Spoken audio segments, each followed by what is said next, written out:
I don't know. I don't have it in front of me, but I've seen other evidence. Like I said, Data Hazard on X, I believe, produced a report about a year ago. It said 1 in 20.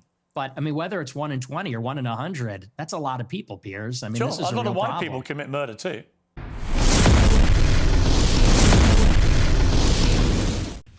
All right, welcome to the channel, ladies and gentlemen.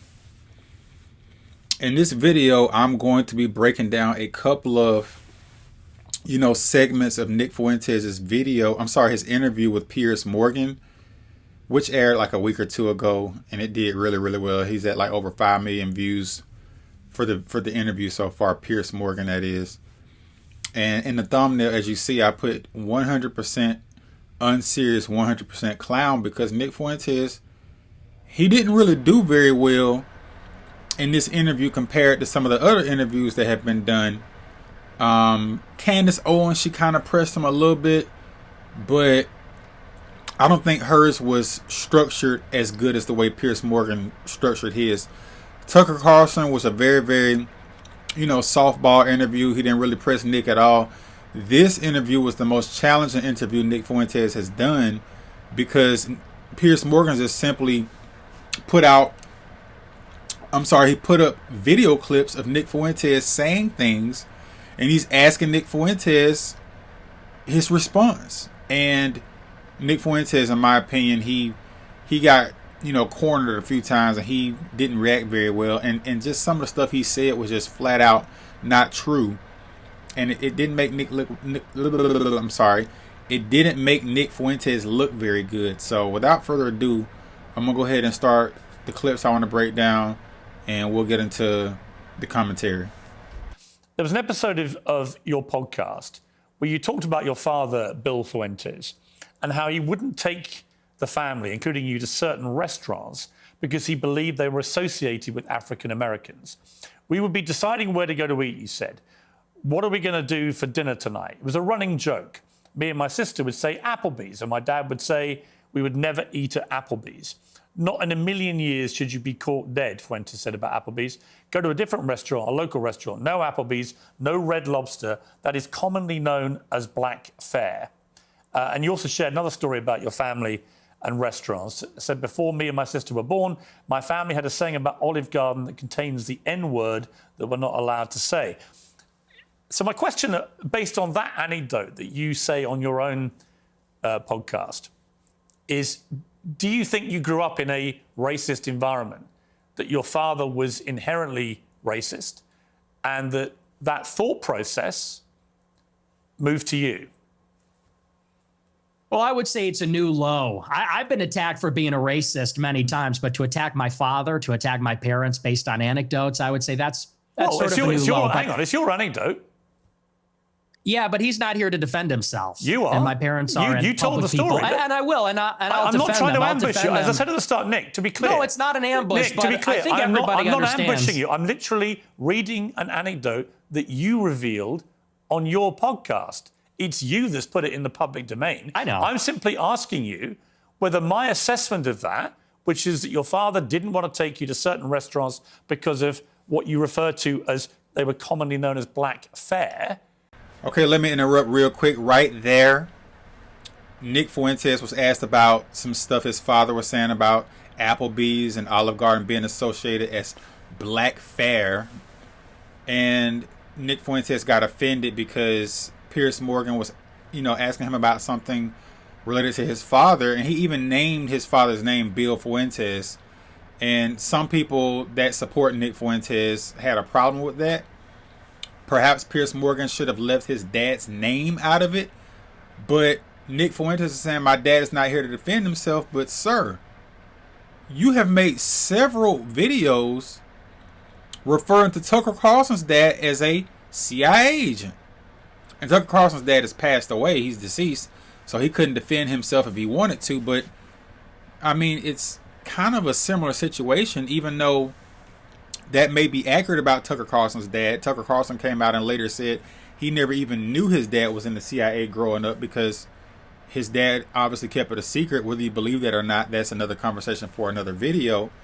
But sir, you made videos about another man's father that wasn't there to defend himself. So when Tucker Carlson asks you about something that you said about your own father, it's a problem. Doesn't make any sense, but we'll continue. And also, one could assume that Nick Fuentes' dad is a racist because he said something about that his dad used the N-word in some type of description of Olive Garden, and that word is associated with being a racist. But I don't care if Nick Fuentes' dad is a racist. I don't care that Nick Fuentes is a racist. All I'm saying is, Piers Morgan is pressing you on something you said about your own dad. You said it, not anybody else but you.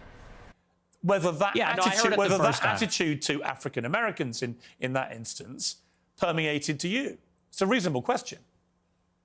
Yeah, no, like I said, I think everybody knows what that is, but I'll address it. I'll engage with it, and I'll defend my father from the charge of racism. Sure. No, my parents are not racist, and they've never been racist. I'll tell you about my parents. They used to have a school in Chicago in the South Loop where they instructed people on how to shoot firearms. It was a security school, and most of the clients were black. And I believe actually one of their clients was Larry Hoover's son at one point, sort of a funny story. And so most of their clients would come in from the South side of Chicago. My grandmother, she grew up in the projects in the city.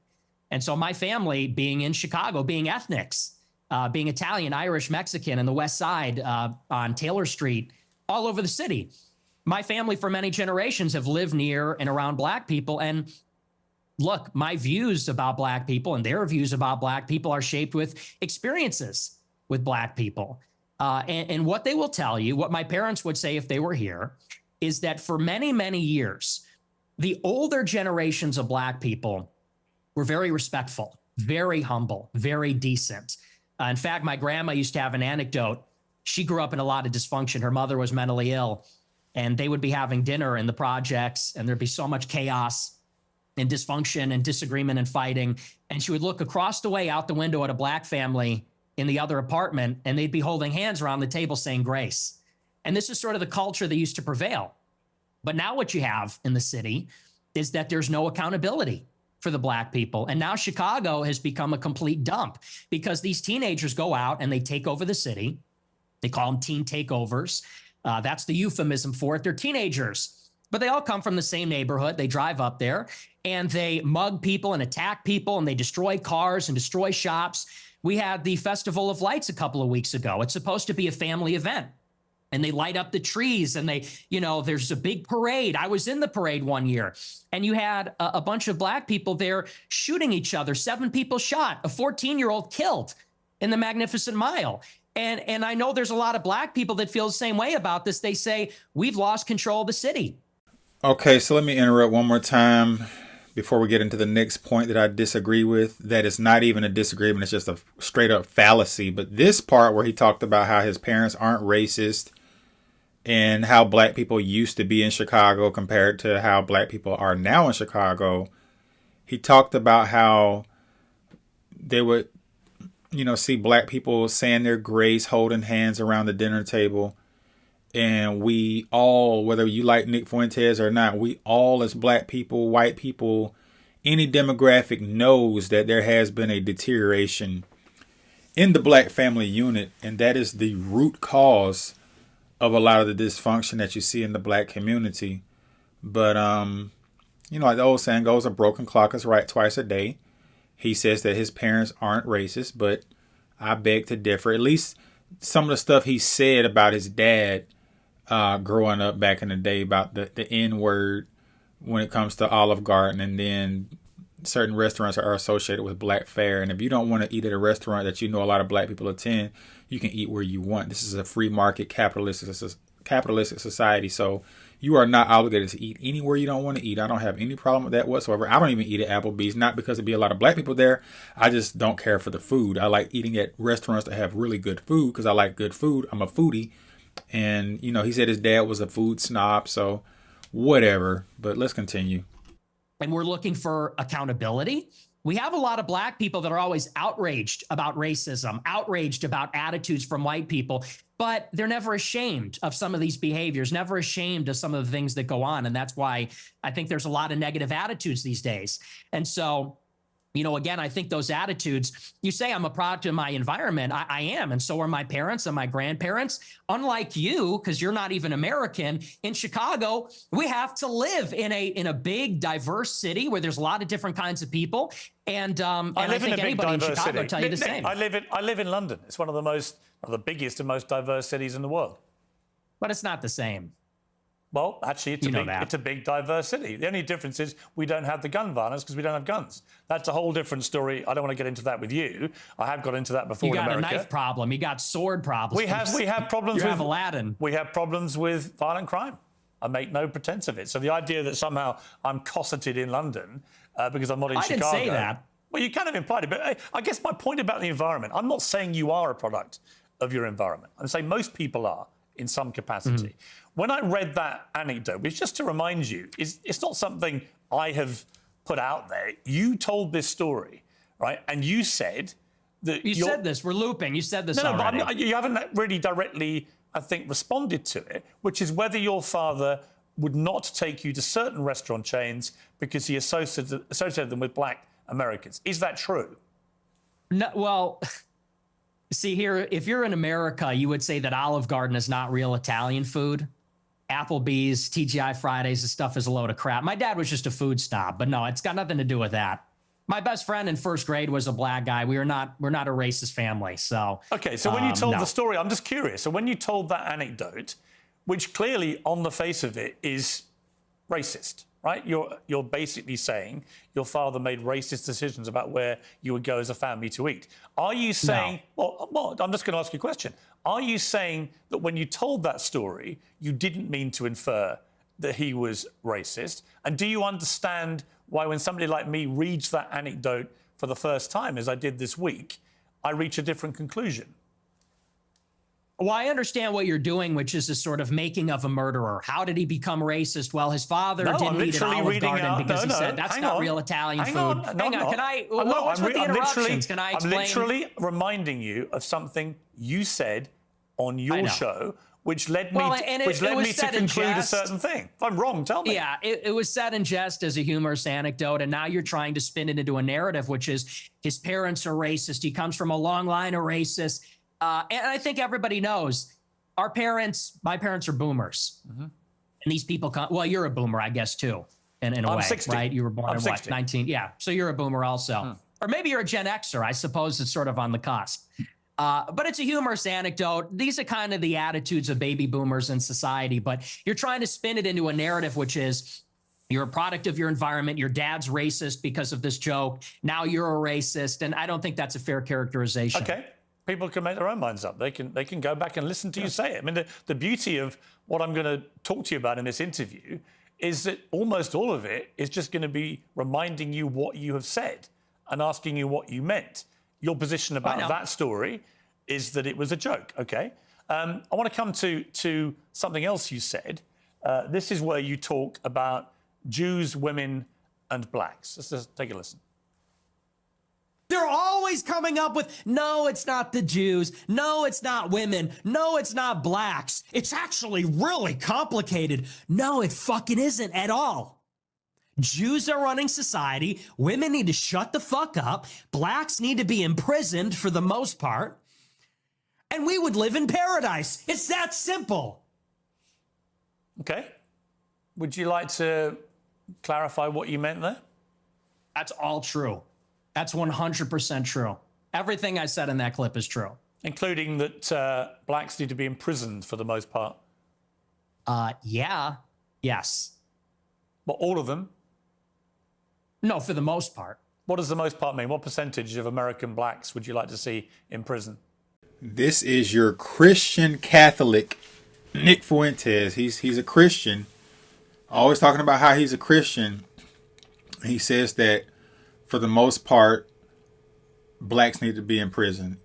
And he's going to, of course, get into this fallacy that I wanted to break down.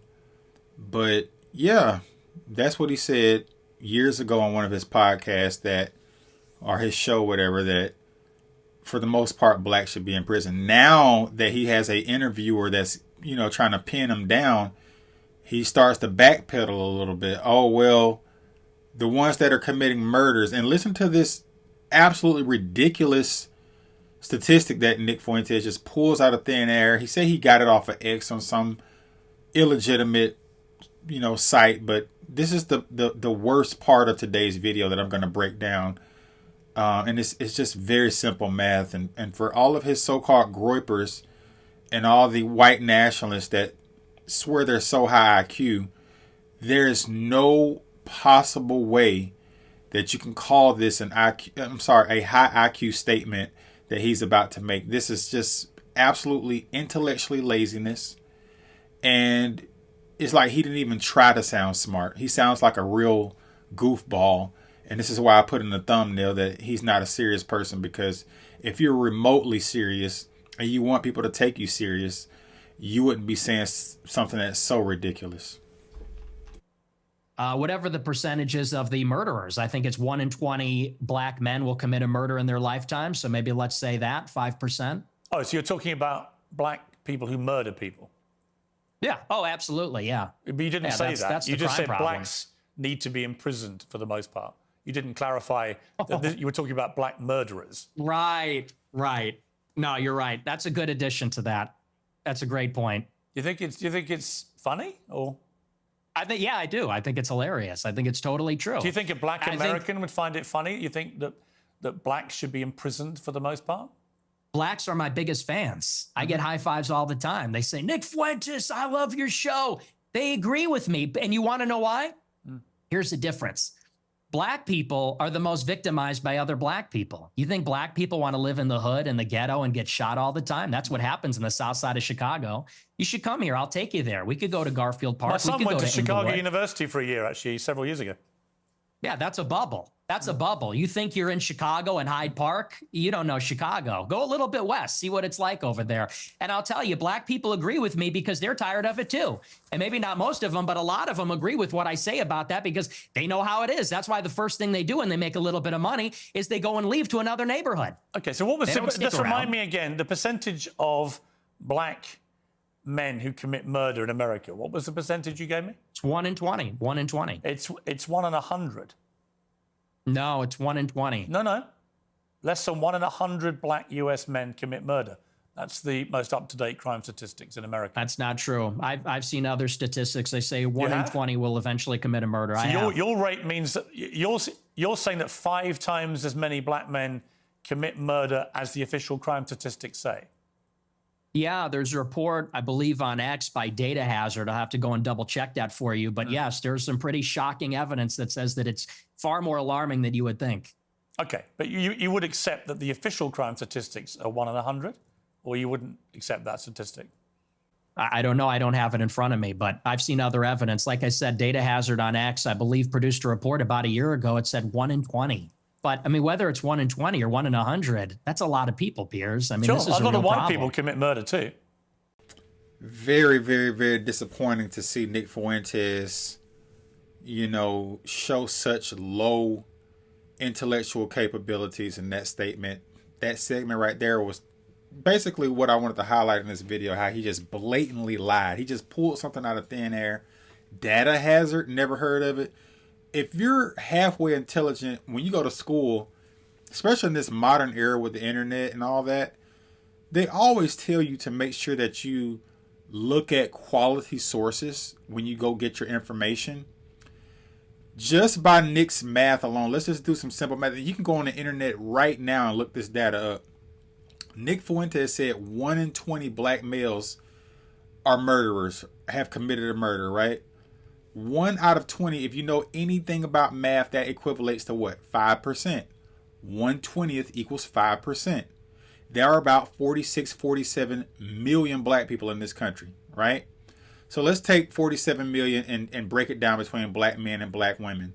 Black women outnumber black men, right? So that means there are about 23 million black men, 24 million black women, somewhere around there, okay? 5% of black men have committed a murder. Let's just see if that makes any sense. 47 million blacks, 23 million black men, 24 million black women. That's 47, right? 23 plus 24 is 47. 10% of 23 million is 2.3 million. And then you cut that in half. That's 1.15 million. So, Mr. Fuentes, you mean to tell me there are 1.15 million murders committed per year.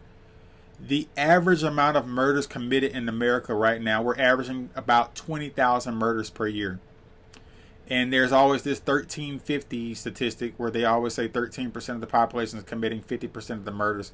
I think it's actually 52%, but irrespective of that number, black people make up 13.5 to 14% of the population. Yes, our murder rate collectively is disproportionately high compared to other demographics and in relation to our population.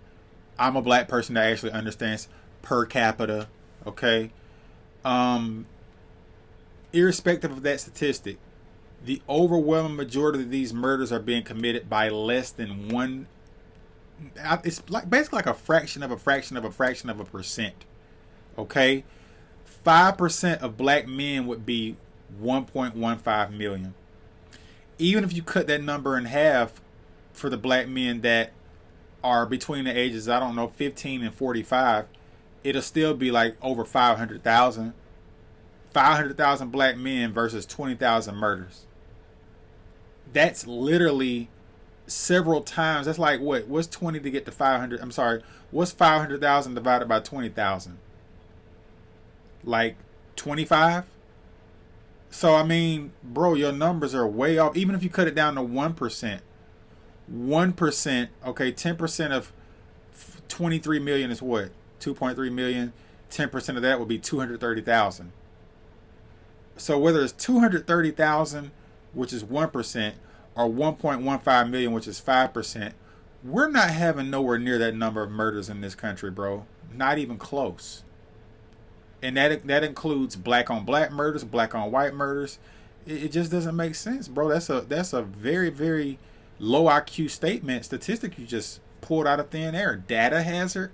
Never heard of data hazard. I might look it up, but you can go look this data up right now. You can go on Google right now and type in what is the average number of homicides in America right now, and it'll tell you that it's around 20,000.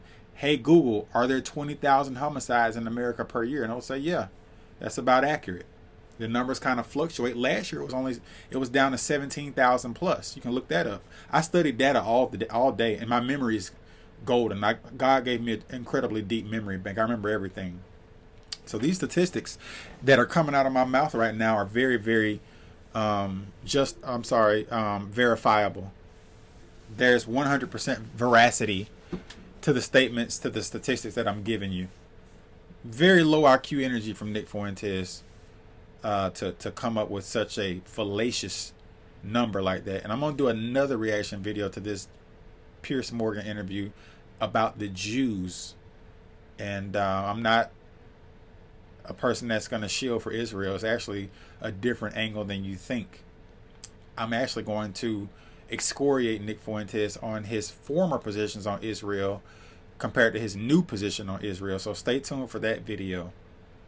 But that was the highlight of this video. I just had to break that math down. It makes absolutely no sense. If black people were killing hundreds of thousands of black people per year, like Nick Fuentes is stating, or 1 million blacks per year are committing murder, we would have been extinct 50 years ago. It ain't but 47 million of us in this country. We're not committing 1 million murders a year. He's an idiot. Very, very intellectually lazy. And see what the problem is with Nick Fuentes, what he's doing.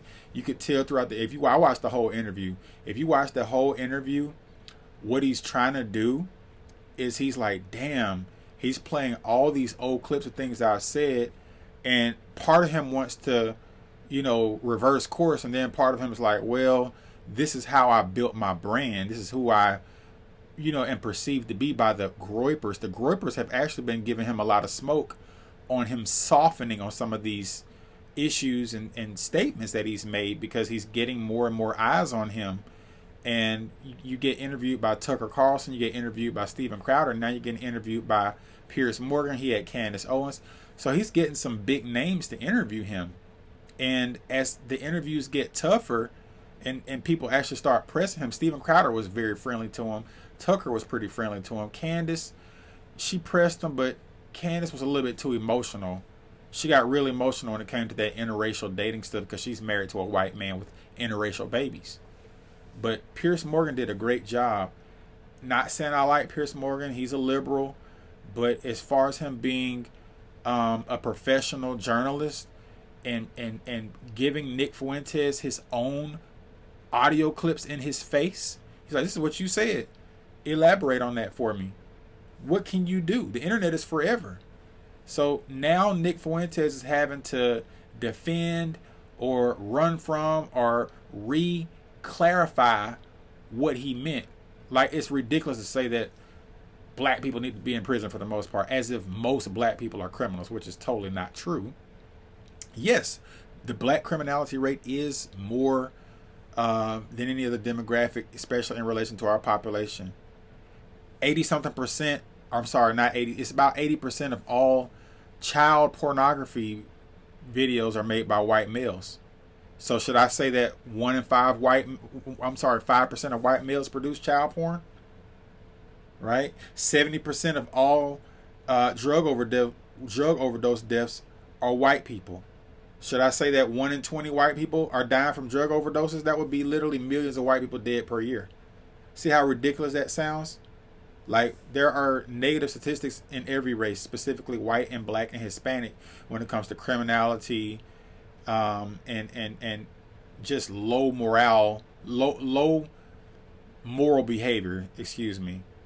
There's plenty of things that white people are doing that is disproportionately affecting the white race. Suicide. I did a video about Nick Fuentes excoriating people who commit suicide. I actually agreed with him on that video that suicide is not the answer. 70% of all suicides are white males. 70% of all suicides are white males. So should I say that 1 in 20 white males are committing suicide?